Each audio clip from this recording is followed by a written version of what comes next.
Alors, bonjour. Donc on va commencer dans 2-3 minutes. Je vais faire un petit résumé des épisodes précédents. Donc là, on est sur le chapitre 5. Et cette fois, on va s'intéresser, c'est notre dernière partie chronologique, je crois. C'est ça. C'est un long chapitre. Dernière partie chronologique sur la question des vaccins et sur les vaccins après-guerre, après la Seconde Guerre mondiale. Et ensuite, on aura la partie thématique avec la question religieuse, l'antivaccinisme et les fondamentalismes religieux. Je pense qu'on commencera la partie thématique peut-être en fin de semaine. Et donc là, rappel des épisodes précédents. Donc c'est la partie chronologique. On a vu donc un premier chapitre sur la variolisation, les premières utilisations du procédé, même s'il n'est pas à proprement parler vaccinal. Ensuite, la question véritablement de la vaccination générienne, avec les premières... avec aussi des... Bonsoir le stagiaire, bonsoir. Donc là, rappel des épisodes précédents. Et donc, chapitre 2, on était sur les vaccins, avec, chose étrange, une partie des gens qui étaient des anti-vaccinations, qui étaient à la base des gens qui pratiquaient la varialisation. Vous voyez qu'en fait, il y avait à la fois l'idée d'engagement de ces personnes dans un procédé qui fonctionnait, puis des critiques qui étaient aussi des critiques sur le plan scientifique, et qui étaient aussi du fait de la méconnaissance des procédures et des procédés qui est à l'intérieur des cellules. Enfin bref, de la question en fait de l'immunité, comment fonctionnait l'immunité. Ce qui est un peu remis en balance avec la révolution entre guillemets pasteurienne, où là on commence à mieux s'expliquer dans cette période-là, au 19e et milieu 20e siècle, on commence véritablement à s'intéresser et à comprendre les mécanismes. Et donc là, on a des oppositions qui vont se faire un peu différentes.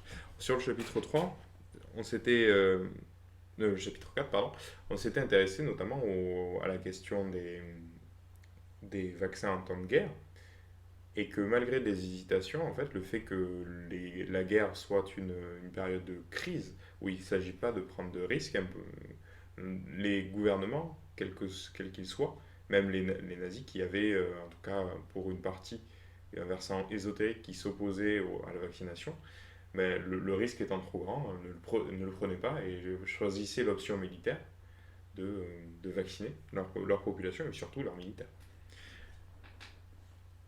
Et dans les deux régimes autoritaires, et, enfin qu'on qualifie de totalitaires, même si on pourrait en revenir là-dessus, on avait une comparaison donc en fin de chapitre 4 où on essayait de voir les politiques qui pouvaient être mises en place dans les deux régimes totalitaires que sont l'Allemagne nazie et on va parler plutôt du SS stalinien hein, en fait.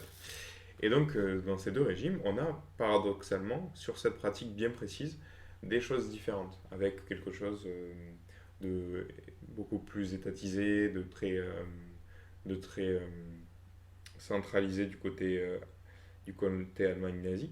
Mais surtout, ce qui était l'originalité, ce à quoi on pouvait pas forcément s'attendre, c'était la question des vaccins en URSS, où cette fois, en fait, il y avait une large part qui était laissée à l'initiative des patients, en quelque sorte, qui pouvaient avoir le choix de se vacciner ou pas, de vacciner leurs enfants ou pas.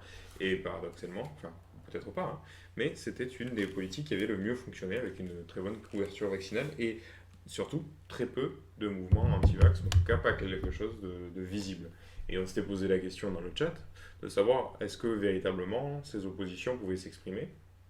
Et en gros, on s'était dit que sans doute, elles laissaient des traces, quelles que soient les oppositions, il pouvait y avoir de la répression. Et a priori, c'est pas ce que l'on a en URSS. Tandis qu'on retrouve des choses dans l'Allemagne nazie. Donc voilà pour les épisodes précédents, puis on va pouvoir commencer sur le chapitre Les vaccins, victimes de leur succès, et qui va surtout traiter de la période post-Seconde Guerre mondiale. Dernière partie chronologique, et aussi partie chronologique la plus longue. Ça semble une quarantaine de pages. Petite gorgée d'eau, puis on y va.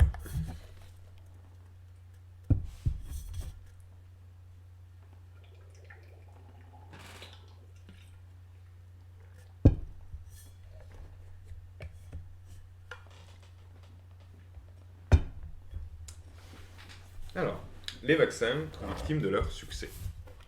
L'après-guerre de 1945 offre un paysage de dévastation inédit. Au désastre habituel de la guerre s'ajoute un holocauste, c'est-à-dire l'élimination scientifique et programmée d'un peuple, des villes entières rasées, dont deux par la bombe nucléaire, des populations déplacées en masse, des frontières coloniales remises en cause partout, et la désolation et la mort. Alors, par contre, le terme holocauste, m'étonne un peu. Il me semble que c'est une utilisation mémorielle qu'on utilise assez peu finalement dans les ouvrages historiques. Les anglo-saxons l'utilisent un peu plus. On préfère souvent le terme de choix. Mais bon, c'est pas une petite remarque au passage. L'horreur est telle qu'un nouvel élan favorable à la coopération internationale apparaît. L'ONU, qui remplace avantageusement la SDN, effectivement, et encore, acquiert peu à peu sa légitimité malgré les difficultés liées à la guerre froide. Comme il est malvenu de parler politique, sujet de dispute entre les deux blocs, la coopération médicale et sanitaire semble la plus à même de susciter le consensus. L'Organisation mondiale de la santé, OMS, fondée dans l'immédiate après-guerre, en devient le principal moteur. Elle lance bientôt de vastes programmes de traitement des maladies à l'échelle mondiale, qui s'appuient, entre autres, sur l'usage des vaccins. Dans le même temps, les pays maintiennent pour leur propre compte une politique vaccinale plus ou moins contraignante. Question de la contrainte qui a été traitée dans le chapitre précédent. Les années 50-60, nourries par un enthousiasme et une foi dans le progrès, voient naître de nouveaux vaccins qui font croire que le vieux rêve pastorien d'une guérison universelle est peut-être à portée de seringue. Pays développés ou colonisés, communistes ou capitalistes, il n'est plus question partout que de vaccins et d'antibiotiques. Les résultats sont d'ailleurs au rendez-vous. La plupart des grandes maladies régressent, certaines disparaissent. Mais les incidents demeurent et les avancées démocratiques ne permettent plus de passer sous silence ces accidents. La mutation civique, économique et culturelle des années 1960-70 produit un nouvel état d'esprit citoyen dont la critique, surtout après le printemps 68, n'épargne pas la science et la médecine. Le militantisme anti-vaccin, qui tente de survivre à la généralisation de la pratique vaccinale, trouve dans ces mouvements politiques émergents, anticapitalisme, écologisme, lutte des droits civiques, etc., l'occasion de se régénérer. Ces dernières décennies du XXe siècle annoncent le retour de la contestation dans les tribunaux, ainsi que la mutation des moyens de lutte produite par l'usage d'Internet et des réseaux sociaux. Les fameux réseaux sociaux. Donc première sous-partie, une politique de santé à l'échelle internationale. La Seconde Guerre mondiale a occasionné les mêmes effets démobilisateurs dans la lutte anti-vaccin que la première. Comme on l'a vu avec les exemples allemands et russes, les armées en campagne n'aiment pas beaucoup que l'on remette en cause tout ce qui sert à protéger la santé des combattants. On peut faire confiance au pragmatisme des militaires pour se fier à un ratio, certes cynique, mais méticuleusement réfléchi, entre bénéfices et risques. Toujours favorable à la vaccination, surtout durant un conflit ou par ailleurs, la mortalité est par définition élevée. Merci. D'énormes scandales sont passés sous silence, alors qu'ils auraient, en temps de paix, révulsé l'opinion. C'est le cas pour la fièvre jaune, dont le vaccin, dit 17D, a été mis au point par le docteur Mark Seller, de la Fondation Rockefeller en 1937. Après une première vaccination massive effectuée au Brésil, l'état-major américain décide d'immuniser ses troupes en janvier 1942. En mars, on recense déjà près de 30 000 cas de jaunisse parmi les vaccinés, dont une soixantaine de cas mortels. Chiffre probablement très sous-évalué. On saura plus tard que les doses américaines de 17D, fabriquées à partir d'embryons de poulet et de sérum humain, étaient contaminées par le virus de l'hépatite B, très mal connu à l'époque. Environ 300 000 soldats sont infectés par ce défaut de précaution, mais ces malades et ces morts-là, ensevelis sous tant d'autres, passent inaperçus. Cependant, les privations de la guerre et la crainte quasi quotidienne de perdre la vie engendrent des mouvements de panique profitables au vaccin. Des phénomènes de ruée vers les ampoules s'étaient déjà observés en France et dans d'autres pays avant-guerre. Certains citoyens n'hésitant pas à mettre en cause leurs gouvernants quand le vaccin vient à manquer, ou qu'il n'est pas distribué gratuitement. C'est le cas à Saint-Étienne en 1926 ou à Dieppe l'année suivante. En 1947, à l'occasion d'un retour inopiné de la variole, un phénomène semblable se produit à New York. À peine le premier cas est-il annoncé que les New-Yorkais se précipitent dans les dispensaires où l'on vaccine. Le maire a donné l'exemple en se faisant vacciner sous le flash de nombreux journalistes qui titrent le lendemain sur l'événement.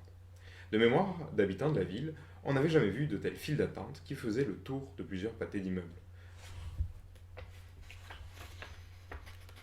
6 millions de citoyens sont vaccinés, comme Véran se faisant vacciner. Oui, c'est ça.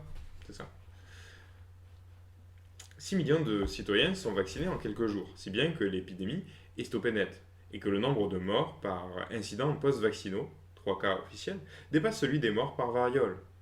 Quelques esprits chagrins s'en désolent. Des médecins libéraux critiquent ces vaccinations de masse pratiquées hors du sanctuaire du cabinet médical. Mais personne ne les écoute. En Australie, malgré le souvenir de Budaberg, la vaccination antidiphtérique reprend donc plus belle après la guerre. Les parents qui y sont hostiles sont vus comme des paysans arriérés qui mettent en danger la vie de leurs enfants par pure ignorance.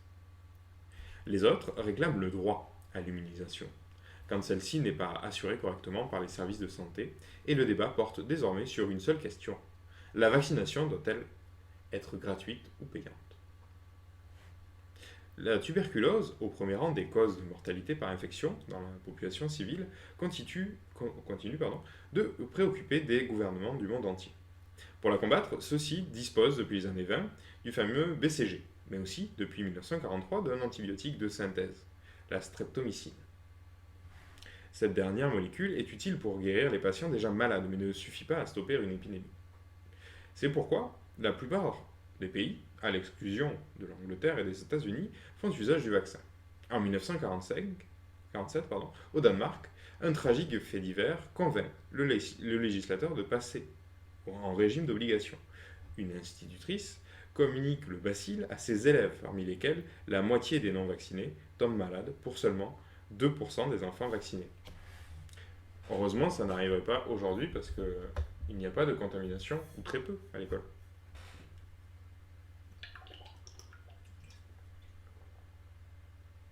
À la même époque, la Suède procède à la vaccination obligatoire de son personnel de santé. Suède et Danemark mettent ensemble en 1949 une vaste campagne de vaccination sous le patronage de la Croix-Rouge et de l'UNICEF. En Hongrie, Yougoslavie, Roumanie, Autriche et Allemagne. Le grand frère soviétique lui-même accepte le BCG, laisse faire sans broncher. Même en Angleterre, longtemps le pays le plus hostile, le gouvernement travailliste de Clement Attlee s'inquiète des progrès de la tuberculose en milieu hospitalier. Un rapport catastrophique qui lui a été remis indique non seulement la forte présence de la maladie dans les hôpitaux, mais explique aussi en partie la difficulté à recruter des infirmières. Les candidates se disent effrayées par l'idée de contracter la maladie auprès de leurs patients. Une vaccination obligatoire pour tous les soignants, y compris les sages-femmes et les étudiants en médecine, y est décidée en 1949. L'année suivante, la mesure s'étend aux écoliers. Seuls les Américains rejettent absolument le vaccin et campent sur leur position en faveur des solutions antibiotiques et prophylactiques traditionnelles. Avec la décolonisation et l'émergence de nouveaux États, la lutte contre les maladies infectieuses, notamment grâce au vaccin, tente à acquérir une dimension internationale. L'OMS, par des accords multilatéraux, se charge de mettre en œuvre des politiques tout en assurant la surveillance des épidémies. La formation des personnels, la coordination de la recherche et la standardisation des protocoles également. Les réflexes anti-vaccins, jadis observés dans les pays colonisés, s'ils ne disparaissent pas avec l'indépendance, entrent en contradiction avec la volonté de modernisation rapide des gouvernements. Oui, on se rappelle qu'il y avait une assimilation lors de la colonisation des politiques vaccinales et de l'autoritaire de la métropole, enfin du colonisateur. Il y avait ça.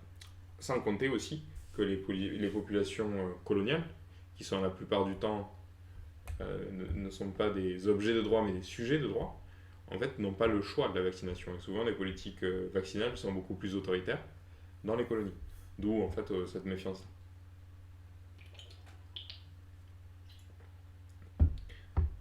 Lorsque des épidémies concomitantes de choléra et de variole se déclenchent durant le printemps 1958 au Pakistan oriental, le futur Bangladesh, le Premier ministre de la province décide d'agir fort et vite.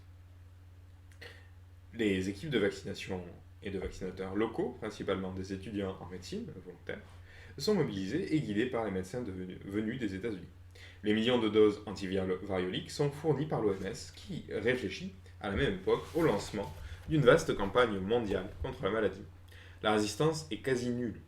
La vaccination générale est présentée comme un acte patriotique, assorti d'une pointe de rébellion à l'égard des autorités centrales de Karachi. Les résultats ne sont pas parfaits, car le respect des protocoles est aléatoire, mais les Bengalis peuvent se targuer d'avoir devancé l'OMS dans son initiative d'éradication de la variole.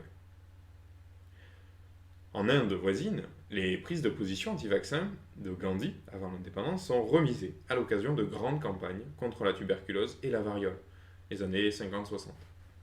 La région de Madras reste réticente et quelques pamphlétaires anti-vaccins s'y agitent, notamment contre le BCG, accusé d'être un cache-misère à l'efficacité incertaine. Mais le gouvernement de Nehru et l'OMS passent outre l'immunisation est maintenu à grande échelle. Un plan établi en 1961 prévoit la vaccination contre la tuberculose de 170 millions d'Indiens. Cette première étape de la mondialisation vaccinale est donc défavorable au combat des anti-vaccins. Leurs adversaires ont du mal à se faire entendre, les adversaires des vaccins. Ils ne réussissent à prospérer que dans les pays occidentaux, en profitant des libertés offertes par le débat démocratique. Ainsi, l'antivaccinisme reste bel et bien présent dans les pays anglo-saxons, et secondairement en France pour des raisons que l'on verra plus bas. Son royaume de prédilection reste les États-Unis, où elle est portée par des mouvements de citoyens. Harry Bernard Anderson, qui a fondé en 1919 à New York une association nommée Citizens Medical Reference Bureau, et qui a combattu le New Deal de Roosevelt au nom des convictions libertariennes, continue à militer après-guerre, jusqu'à sa mort en 1953. Bonsoir, prof de cartes. Il publie en 1945 un pamphlet intitulé Public Health, The American Way, dans lequel il dénonce pêle-mêle la vaccination, les examens au rayon X, la lutte contre les maladies vénériennes et les projets d'assurance maladie. Toute intrusion de l'État fédéral dans l'intimité corporelle et familiale des citoyens y est presque perçue comme illégitime.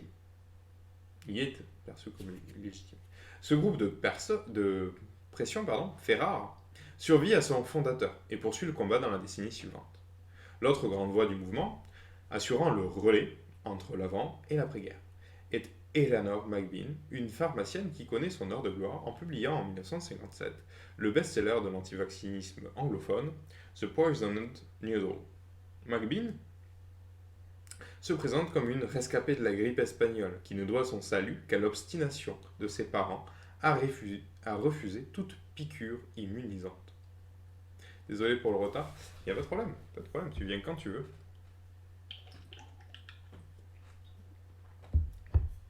Elle impute les ravages des principales maladies contagieuses à la manie des vaccins, principalement ceux imposés durant les 2 grands conflits mondiaux. Son livre, écrit à l'occasion du débat sur la vaccination contre la polio, est un florilège illustré de toute la littérature vaccinophobe antérieure. Tu prends un billet en vie scolaire, tout à fait. On peut instaurer ça, ouais. Tu paieras ta première pinte. De fait, un grave incident survenu aux États-Unis durant la campagne anti-polio fait ressurgir la crainte d'une médecine Frankenstein, qui ne prend pas toujours les précautions qu'elle devrait. Qu'est-ce que tu me parles de vie scolaire? T'es en vacances. Oui, on est tous en vacances là, sauf effectivement la dernière zone. Vous allez bien rigoler dans une semaine, ceci dit. Comment ça, tous? Pas moi. Ah oui, évidemment, tous sauf les collègues du Nord, j'ai dit. Bravo, vous m'avez vexé. Vous êtes en vacances, c'est tout. C'est vrai.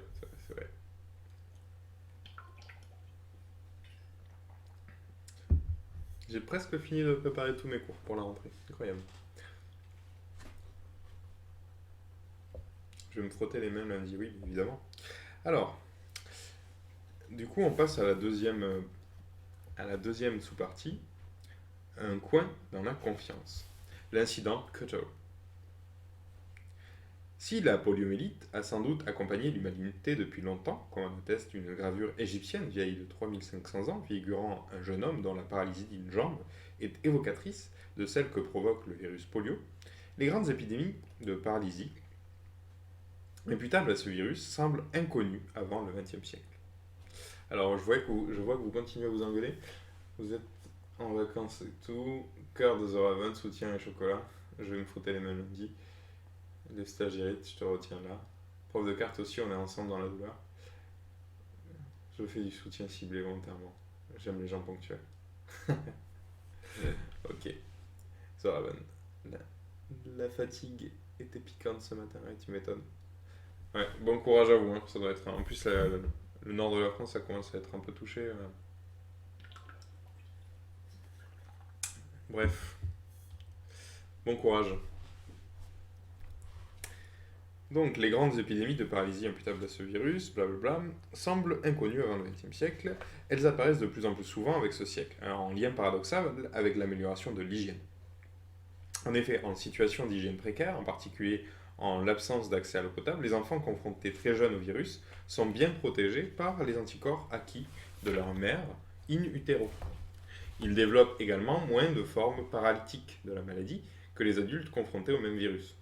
Ah, donc les progrès de l'hygiène, c'est pas la panacée pour toutes les maladies en fait.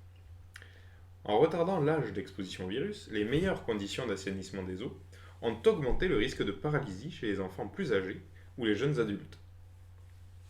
Les épidémies ont ainsi frappé durement les pays scandinaves, l'Europe et le continent nord-américain, avec un pic d'incidence dans les années 40-50, pendant lesquels 600 000 enfants furent touchés chaque année dans le monde parce que l'on nommait alors la paralysie infantile. L'épidémie de 1952 aux États-Unis est dramatique, avec presque 60 000 cas, assortis de plus de 20 000 paralysies et 3 145 décès. La France est touchée dans les mêmes proportions. Les images d'enfants boiteux et de ces poumons d'acier où certains malades ont vécu, je ne sais pas ce que c'est que les poumons d'acier, ont vécu des années, alimentent la terreur des familles dans les pays riches qui pensaient voir la fin des menaces infectieuses. Ouais, c'est pas gagné.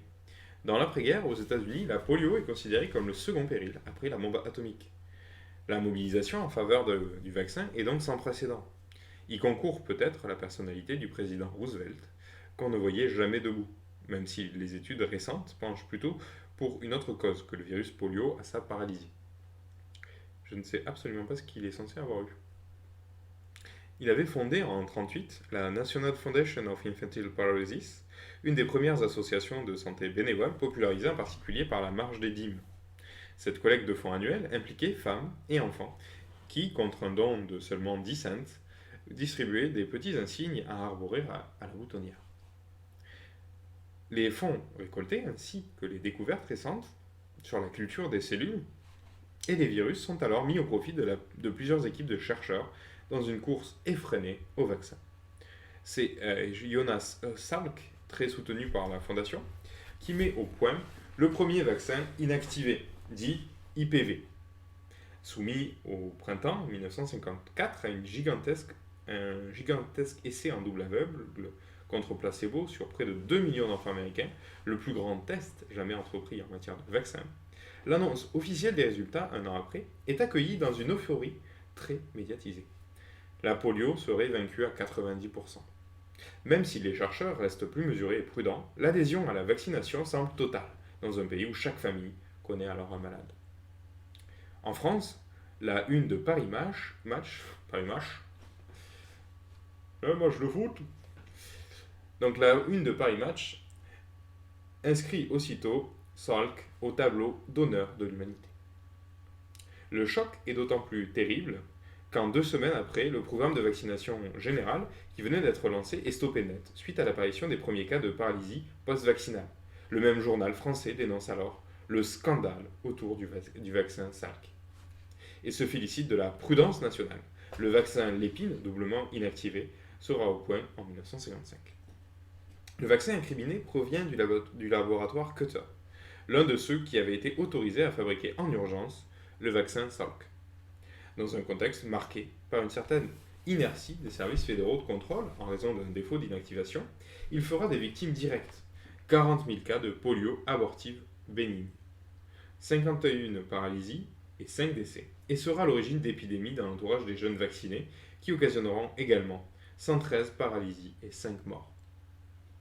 Cet incident, Cutter, est resté comme le pire désastre pharmaceutique de l'histoire des États-Unis. Malgré le discrédit profond et durable jeté sur le vaccin Salk, la vaccination reprit pourtant aux États-Unis et ailleurs. Cela fit diminuer l'incidence de la polio de façon spectaculaire, mais les procès intentés par les victimes des années suivantes dans un climat de médiatisation croissante et souvent sensationnaliste ont sans doute écorné chaque fois un peu plus la confiance du public. Et si ces incidents se reproduisaient? Les difficultés à assurer l'inactivation complète du vaccin Salk, ainsi que le constat qu'il ne suffirait sans doute pas d'éradiquer définitivement la poliomyélite, motivent les recherches pour développer un vaccin vivant atténué. Alors attendez, je vais voir ce que c'est qu'un vaccin vivant atténué.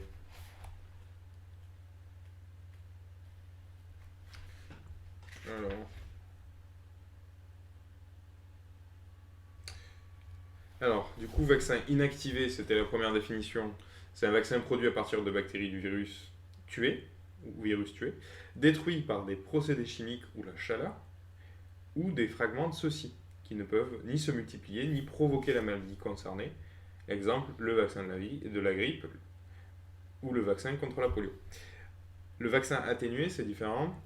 Le vaccin qui est vivant, qui contient un agent infectieux, affaibli, dont la virulence a été réduite de façon contrôlée en laboratoire, soit par multiplication sur cellules ou œufs embryonnés, soit par mutation dirigée afin de perdre son caractère pathogène.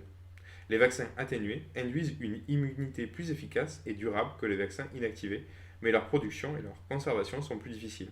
Exemple, le ROR, le BCG, celui contre la fièvre jaune, le vaccin oral contre la polio. D'accord, fort bien. Fort bien, fort bien.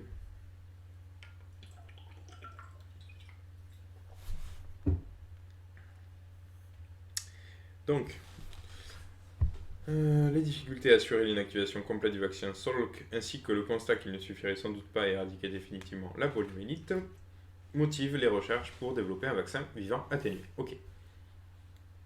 Plusieurs équipes y travaillaient déjà, dont celle d'Albert Sabin et d'Hilary Koprowski. Le second avait testé, dès 1957, avec succès, son vaccin atténué sur des cellules de macaques, dans une série de vaccinations de masse encouragées par l'OMS au Congo belge et au Rwanda. Près de 250 000 personnes y furent... Alors attendez. D'accord. Donc près de 250 000 personnes y furent vaccinées, évitant une épidémie de polio qui s'annonçait et ce qui démontra l'efficacité du vaccin oral en situation d'urgence. Mais Koprowski fut accusé 40 ans plus tard par le journaliste Edward Hooper, d'avoir été à l'origine de l'infection humaine par le VIH, via des cellules de singes servant à l'atténuation qui auraient été infectées par le virus simien correspondant. Bien que plusieurs études aient démontré que le vaccin polio n'était pour rien dans le passage du virus du singe à l'homme, la crainte d'une contamination VIH par ce vaccin oral a malheureusement contribué au refus durable de celui-ci dans certaines régions d'Afrique. Albert Sabin, de son côté, a mis à profit les travaux pionniers de Koprowski en Afrique. Il est le premier à proposer en 1957 une formule de vaccin oral atténué, dit OPV, contenant les 3 souches de virus polio. L'Union soviétique trouve là l'occasion de montrer qu'elle est dans la course, qu'elle pourrait la gagner. Elle produit le vaccin Sabin. Le test à grande échelle sur près de 100 millions de personnes dans les pays du bloc de l'Est et lui trouve une efficacité et une sécurité toutes soviétiques. Le Sabin buccal est autorisé en 1959 officiellement en URSS, puis plus largement par les autorités de santé dans le monde entier, où il supplante très souvent son rival injectable, y compris aux États-Unis. Sa facilité d'utilisation, son coût modeste, et sa capacité à conférer à la fois une immunité locale intestinale, porte d'entrée du virus, et une protection de l'entourage du vacciné, en font toujours le vaccin de choix dans les zones endémiques. Ironie du sort. Ironie du sort ou cicatrice durable de l'accident Cutter, les États-Unis n'ont recommencé à préconiser systématiquement le vaccin Salk qu'en 2000. Malheureusement, le vaccin Sabine n'est pas absolument parfait. Il arrive, exceptionnellement, que les mutations qui ont conduit à son atténuation soient révertées. Révertées. Je ne sais pas ce que ça veut dire réverter. Il arrive donc exceptionnellement que les mutations qui ont conduit à son atténuation soient révertées, qu'elles s'annulent en quelque sorte chez le vacciné, et que le virus redevient alors capable de proposer une grave poliomyélite paralytique post-vaccinale. Un cas pour environ 2 millions de doses administrées. Oui, c'est pas énorme, mais effectivement. Les flambées de paralysie sont également dues à des virus circulants dérivés de souches vaccinales, qui, en passant de personne à personne, ont muté vers une forme très pathogène. Ces accidents, très rares, mais sérieusement pris en compte par l'OMS dans son projet contemporain d'éradication globale, sont fréquemment dénoncés par les associations d'opposants à la vaccination. L'article poliomyélite du site de la principale ligue anti-vaccination française nie le rôle de la vaccination dans la quasi-disparition de la maladie. Elle aurait, selon cette ligue, de toute façon disparu sans vaccin. Ça, c'est un argument très très commun. Moi, je l'ai beaucoup entendu des milieux anti-vaccins que j'ai fréquentés.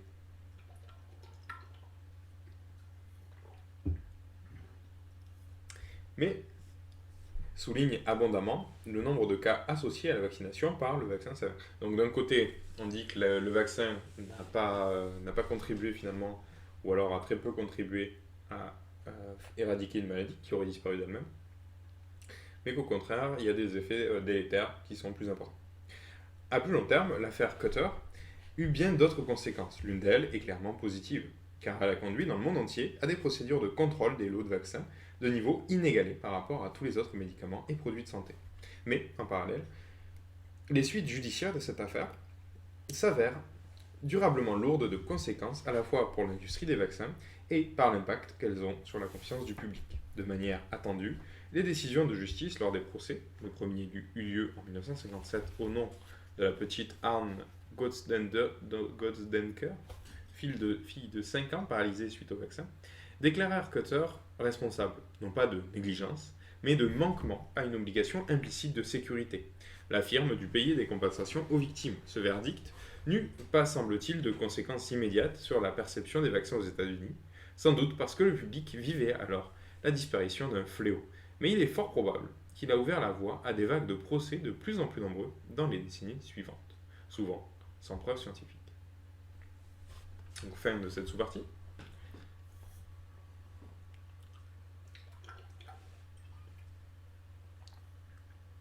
Et on va passer à la partie le réveil de l'antivaccinisme français. Voilà. On se recentre un petit peu. Alors, comme on l'a dit dans le chapitre précédent, la loi d'obligation de 1902 est restée velléitaire très longtemps, comme si l'État français avait choisi de ne pas la faire appliquer. Velléitaire, ça veut dire pas appliquer ? Ok. Ah oui, donc c'est... oui, être velléitaire, c'est avoir la volonté d'eux, sans doute. Bref. Donc, avait choisi de ne pas la faire appliquer. Pouvoir dévolu aux mairies et départements. Absence de mesures concrètes, crédits variables ou insuffisants pour rémunérer les vaccinateurs, absence de sanctions envers les récalcitrants, etc. Même quand les vaccinations contre la diphtérie en 1938 et le tétanos de la typhoïde en 1900 et la typhoïde en 1940 devinrent obligatoires, la politique vaccinale ne changea pas significativement. Elle ne devient plus volontariste qu'après la guerre, avec une forte mobilisation des autorités de santé autour de la tuberculose qui aboutit en 1950 à l'inscription dans la loi de l'obligation du BCG. Le vaccin bilier de Calmette et Guérin, BCG. Ah, c'est ça, bilier de Calmette et Guérin. Ok. BCG.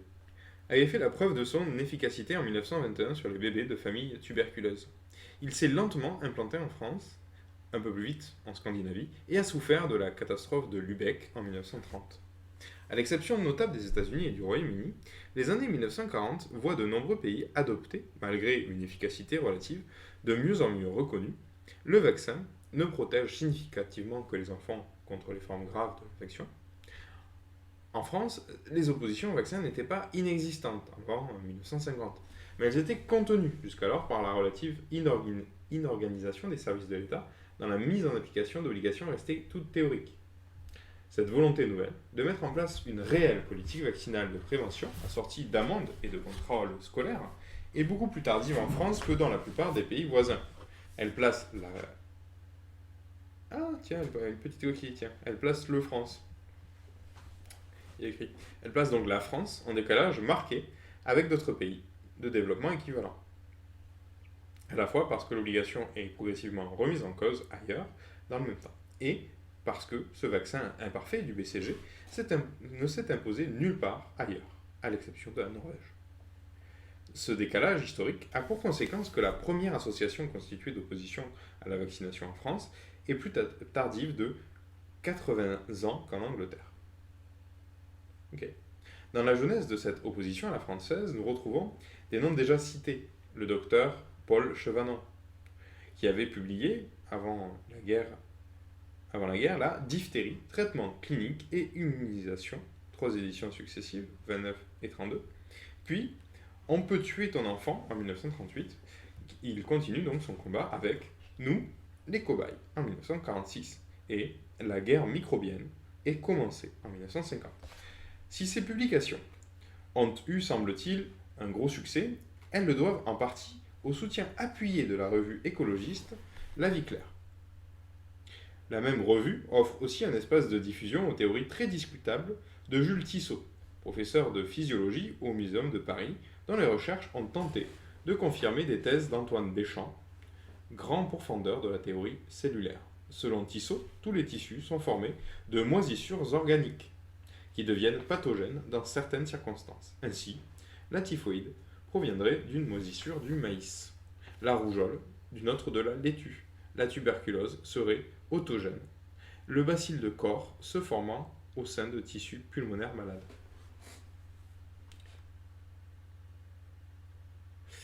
Alors, tu dis quoi, Zoraven? On peut tuer ton enfant, titre bien putaclic. Oui, c'est ça.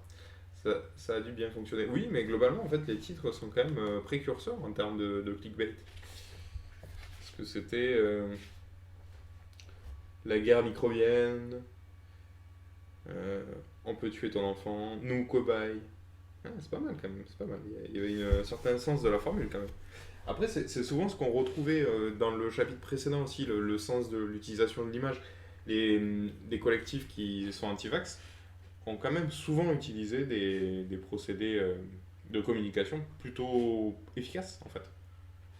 Salut Barbarousse.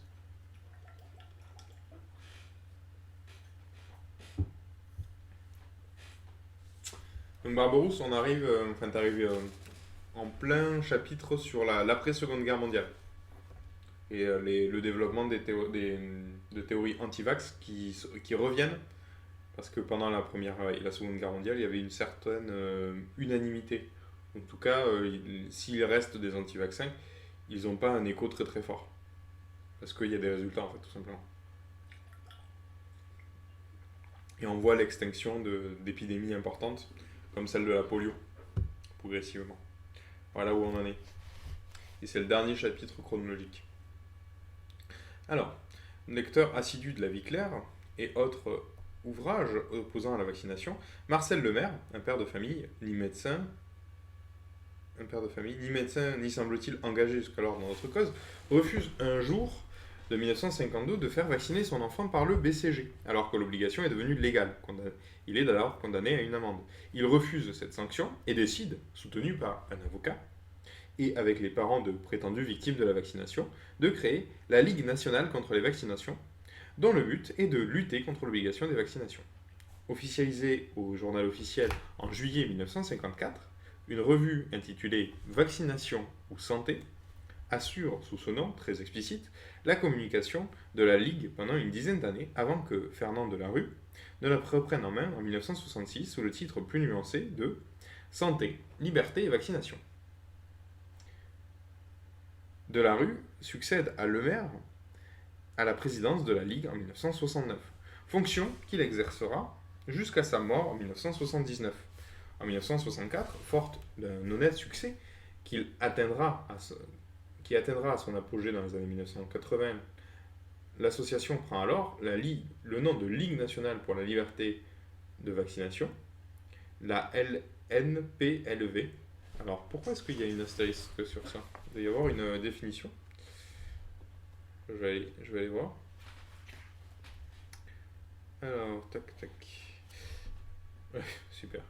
Oui, donc LNPLV, Ligue nationale pour la liberté des vaccinations. D'accord. Ce qui avait été écrit. L'accent est alors clairement mis. C'est bon, Jérôme. L'accent est alors clairement mis par cette dénomination sur l'opposition à l'obligation. Mais une méfiance assez globale à l'égard de la vaccination est en général entretenue. À côté des récits circonstanciés d'accidents post-vaccinaux, dont il est souvent difficile a posteriori de juger de la causalité vaccinale, on retrouve dans le discours des militants de la Ligue des arguments largement en usage au siècle précédent. Tel vaccin est inefficace, tel autre est dangereux. La vaccination affaiblit l'individu. Quand ce